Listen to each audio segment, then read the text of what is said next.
And we've come to the big 30. Well, it feels big, but 30 is a milestone. And welcome to the guy doing things. Thank you so much for joining, being part of this milestone. I'm talking to Markus van Niekerk today. A while back, I rode on one of his bikes that he built. And it was an interesting challenge and such an awesome chat. What a cool guy. Settle in as usual, please. Get some coffee, or it's summer, so get something cold to drink. Preferably a Coke Zero, whatever. But this is episode 30 of The Guy Doing Things. Let's go.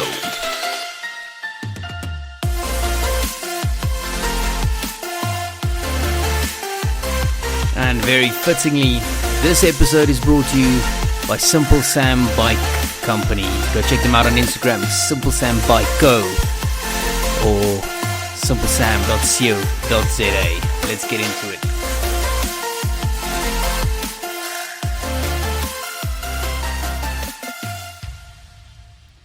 Okay, finally I have Markus van Niekerk from Simple Sam Bicycles on the podcast.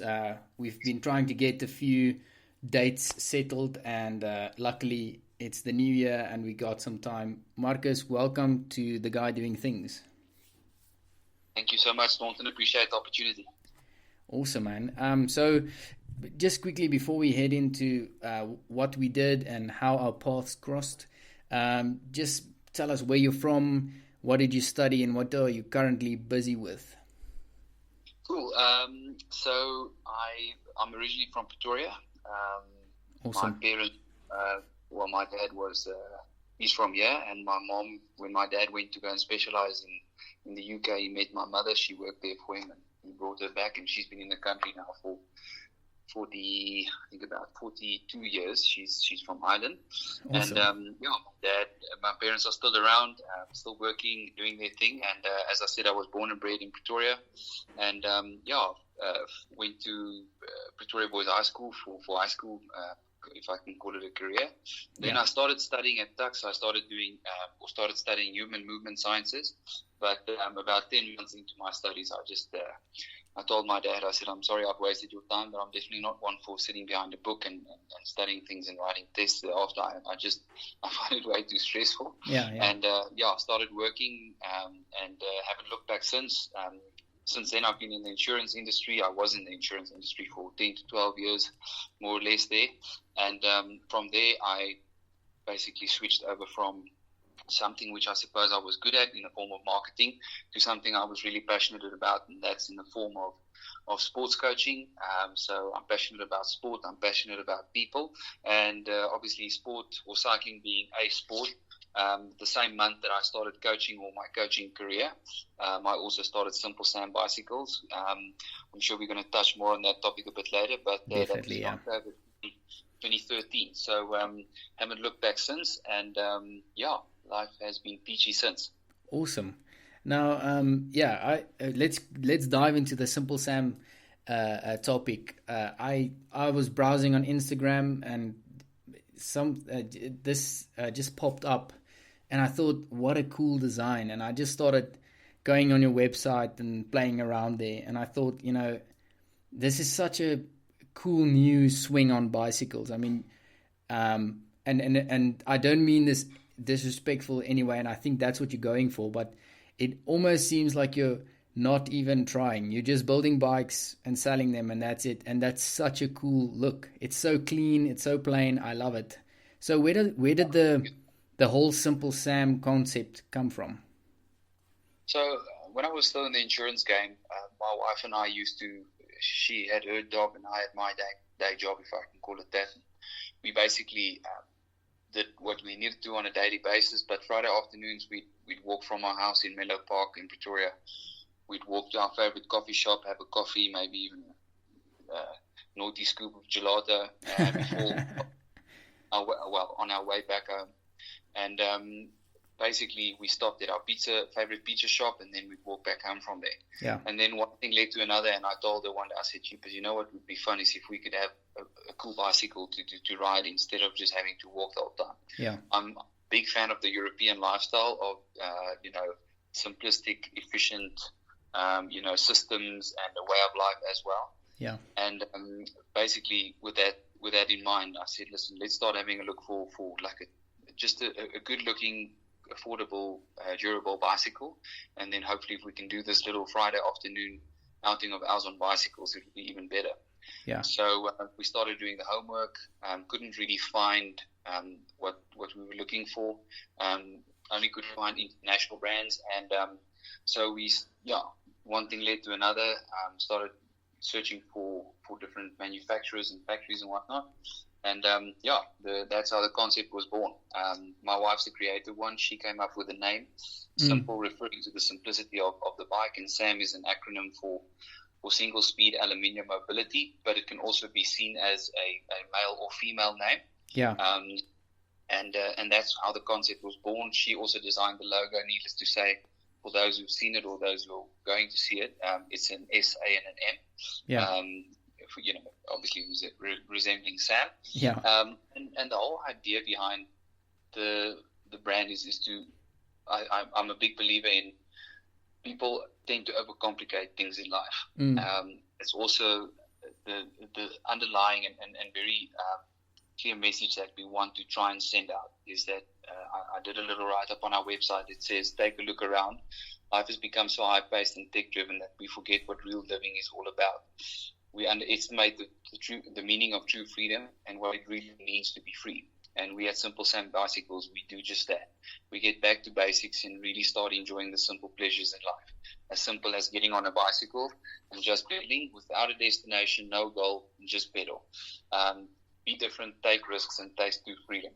And that also goes in hand with not many know this, but there are still quite a few that do know it.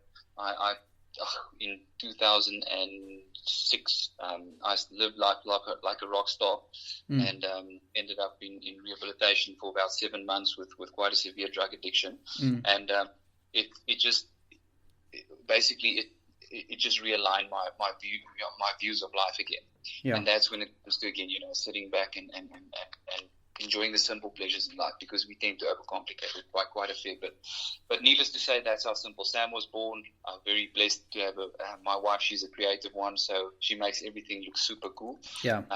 According to, at least for us anyway. So that's the story behind the brand, how it started, who played a pivotal role in it, and whatnot. Yeah. And I usually do this at the end, but people listening who want to check out while they listen to the podcast, go to on Instagram. It's Simple Sam Bike Co. It's such a cool page. I mean, it's the whole urban style just caught my attention, and honestly, I'm saving up to buy my own one. But yeah, it's really such a cool thing, and you didn't stay local as well. So I mean, the whole idea caught on as well. I mean, it's not just your local brand anymore. So it's such a cool thing to see how it expanded a small idea, which is actually based on a pretty cool philosophy. And I think that's also what caught my attention, was just by, drawing to that idea of not going super extravagant with everything. And that's why also, I was drawn to the one gear bike, or the single speed bike. So let's quickly go in there.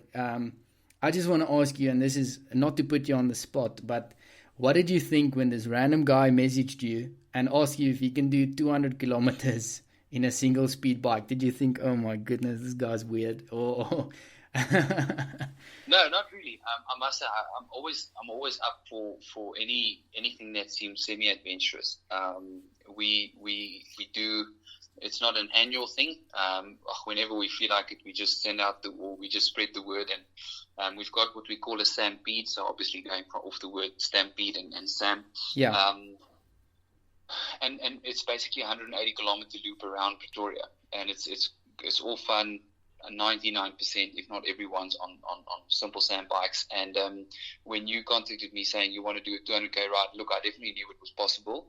Not being such a experienced cyclist, or the message that I got from you was that it's going to be a challenge, and sure thing, it would be any distance of that or any ride of that distance is going to be tough, let alone on a single speed bike.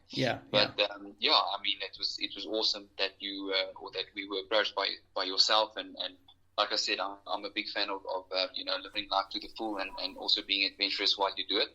So when you did contact me, look, we do receive many contacts, many emails or letters from people saying, listen, would you mind sponsoring me this, or do you mind sponsoring that? We're not a big fan of sponsoring because we've had brand ambassadors in the past, and they've really just received product from us and not do much with it. But I really dig it when people actually live the brand. And when you said you're going to do that, I thought, brilliant. We'd love to get involved. I'll give you a bike. You can train on it. You can prepare for it. And when you do the whole thing, I obviously support you in any way possible. But that's what I thought. I wasn't necessarily thinking you're crazy. So don't worry. Okay, no, awesome. No, because I loved preparing for it. And when I picked up the first one, the ride was super comfortable. I mean, you imagine being a very strenuous ride and, not actually knowing, how to work with a bike with just single speed, because I'm used to gears, I'm used to off-road. Now I'm going on the road and I'm taking away a few of my gears as well. But it was such a comfortable ride. The bike is so light. It's a super awesome bike. That's why I'm actually saving up to buy one. But then to do fun rides with it was one thing, but doing 200 kilometers through Centurion, through Sterkfontein, I was actually doing a stint in Menlo Park as well. It was kind of a different feel. I don't think any bike is comfortable after 200 kilometers, but it was an awesome challenge, and it was great to be part of it and to be part of the company. So it was really super cool. Thank you so much for that opportunity. That's good. At the end, and this is actually leading to my next question, I finished 9:15 that evening to get the 200 Ks in. But the last few kilometers, I felt like dying. But that's the reason I did the challenge, was to tell myself that physical limits do not confine us. If our body is sore, we do have more juice in the tank. And luckily I could finish it. And then my body was, it was a 0 on a contract afterwards. But I mean, it was worth it mentally as well. Going into the new year, and, people make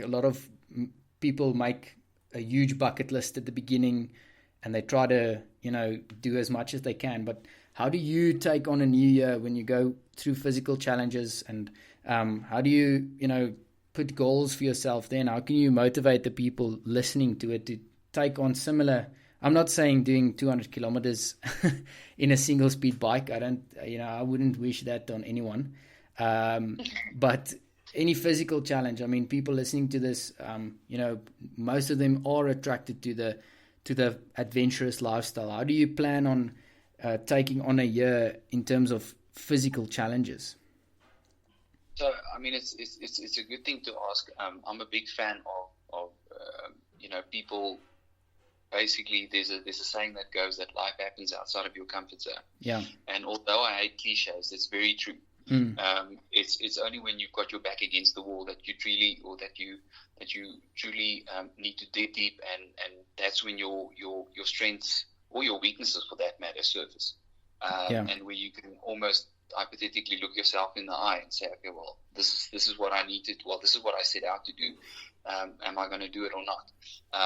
I basically, just going back to when I did Ironman in 2013, I said I really, really, really want to go sub 10 hours, and I had 40 minutes left to run 8 kilometers, which is something that I'd easily do in training. But I mean, keeping in mind I'd been going for 9 hours and 20 minutes by that time. Yeah. And I mean, my knee was collapsing and my body was broken. I was just mentally and physically, I wasn't in a good place. Yeah. And then, in that moment, that's where life happens. That's where the magic happens. So, long story short, I immediately thought of a plan, and my plan was to run 5 street lamps and to walk 2 until I got closer to the music, and that gave me enough. That gave me like my second breath. Yeah.